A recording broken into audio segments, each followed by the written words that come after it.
The artists and writers for Rick and Morty like to include hidden jokes and details, so today I'm going to go over some of my favorite ones. As we already covered things you might have missed in Season 1, here are 28 things you might have missed in Rick and Morty Season 2. The testicle monsters of the episode were directly inspired by Stephen King's The Langoliers. The 3-hour TV film is specifically referenced in the DVD commentary, and the testicle monsters look is taken from the time-consuming monsters of The Langoliers.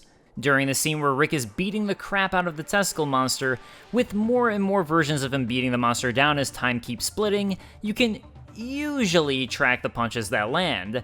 That is, until there's 32 time splits. At this point, if you look at each individual scene, none of the Rick's punches actually connect with the testicle monster, and the animations are randomly reused from the previous 16 time fracture beatdown scene. While the testicle monsters are traveling through time, a rat unknowingly jumps into their time bubble and then accidentally jumps out just as they're traveling over a vast ocean. R.I.P. poor rat. R.I.P. You can spot a Mr. Meeseeks in the background here helping a Blips and Chits customer conquer an arcade game. And speaking of which, that player triumphantly beats the game later on with Mr. Meeseeks disappearing. Gearhead has a stereotypical mechanics pinup poster in his shop. This one shows Queen Gear, who's holding on to one major ball gear. Not sexy, very sexy. The visuals of Goodbye Moon Men resemble a couple of prior animations, the first being when Morty's skin is peeling off, which is near identical to a similar scene in the Blockheads music video, The Music Scene.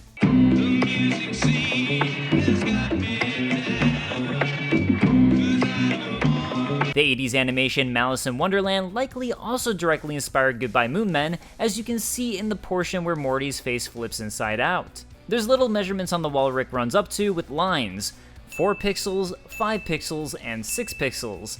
Given that these would seem to relate to the thickness of the lines, it's likely this is a flub and something the animators accidentally left in that no one caught, as Rick quickly covers it up when he runs to the window.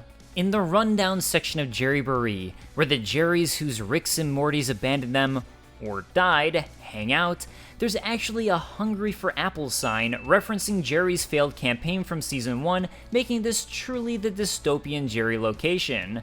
The references to M. Night Shyamalan's don't stop there though. The Jerry Burry's waiting room music sounds suspiciously similar to human music from the Season 1 episode. And now here's human music. Human music. I like it. Well, look at this fella. Aren't you handsome? Thank you. I'm Jerry. Oh, I know you are. The song Rick, Summer, and Morty are singing at the very beginning of the episode was actually taken from a free Rick and Morty Flash game that was on AdultSwim.com, Rick and Morty's Rushed Licensed Adventure. In the game, which is in the style of an adventure game, you can find Summer's MP3 player which has multiple tracks on it, including Get Schwifty and this song titled Connection. Connection! Experience! Connection! Experience! Sadly, as Flash is no longer supported on web browsers, c'est la vie, game. While it's not always the case with background characters who are receiving less animation, in general, all of the characters who are being animated and are part of the Unity Collective all blink at the same time, giving a nice visual cue that they're all a collective. While Jerry is digging through Rick's garage, he picks up a small frozen creature. This is the same creature Rick later takes out, brings to life, and subsequently kills prior to almost offing himself. Rick throws away a number of green glowing rocks with small purple crystals on them. These rocks are the very same Rick picked up in episode 2 on the planet where Morty destroyed Fart. This led to fan speculation that perhaps this is what tracked in the parasites of the episode. Dan Harmon acknowledged this theory in the DVD commentary of the episode and stated he had no idea about it until he watched YouTube breakdowns of the show, and it seems that was entirely unintentional. That said, they embraced the theory and accepted it as a possibility. A number of the weapons here are extremely similar to weapons from the Halo franchise. There's the SPNKR that Rick later uses, and an MA5 assault rifle, which ends up being Beth's choice. Similar to Connection, both Get Schwifty and Head Bent Over were first used on Rick and Morty's Rush Licensed Adventure. Stay with me. Head Bend over. Raise the posterior. Take off your pants and your panties. Oh, those songs are horrible. Oh, God, my ears are bleeding. Make it stop. The thief who's being ascended here is a cartoon version of none other than series co-creator Justin Roiland. And speaking of the Ascension Festival, this isn't a hard one to spot, I know, it's just a little hard to read depending on how large the screen you're watching it on is.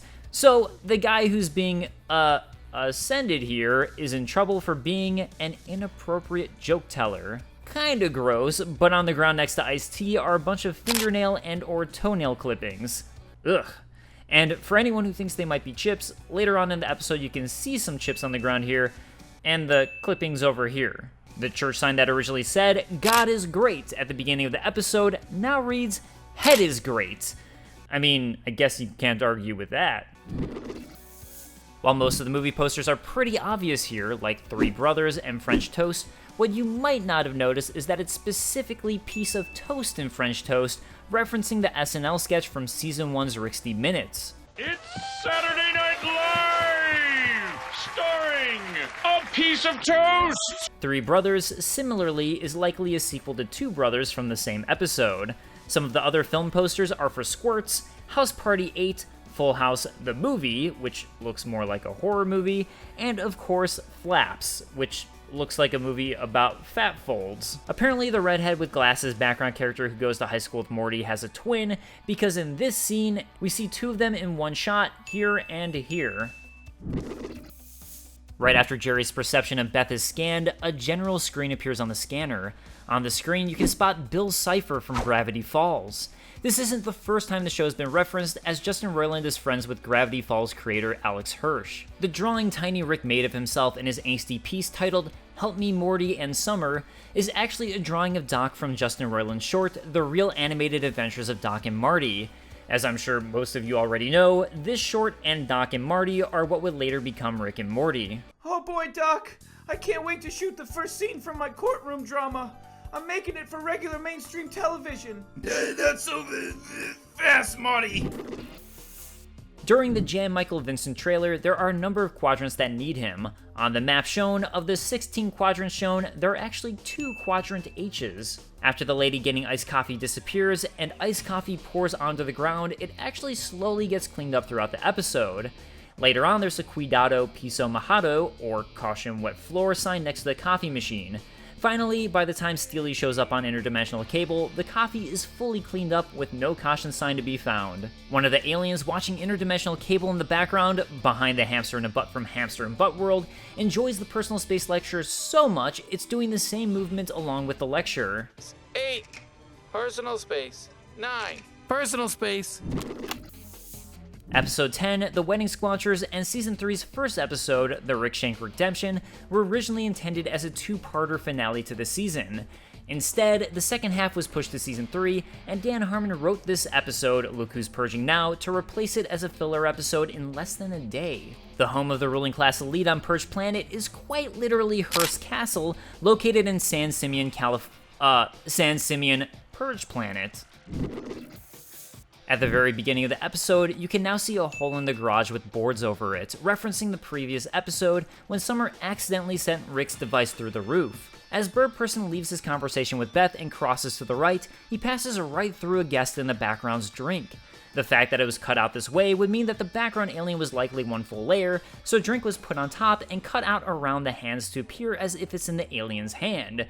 I do this pretty much all the time in Photoshop for various videos. These were all of my favorite hidden details and references from Rick and Morty Season 2. What were your favorites I listed or perhaps didn't include? Let us know in the comments below, make sure to like and subscribe to GameSpot Universe, and I'll see you guys next time.